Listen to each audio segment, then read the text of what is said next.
पर्यंकावरती ब्रह्मगिरीला येतचिती काकडीधर हरिदासाचा अश्वशांत केला साचा बाळकृष्ण बाळापुरता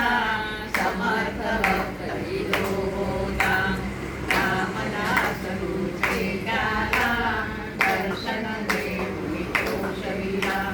सुखलालाची गोमाता काढवती गाता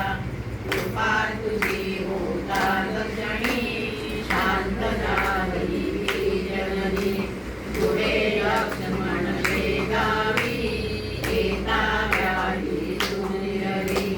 दांभिकता पैकी त्याची तून चालवून केसाची भास्कर पाटील तव भक्त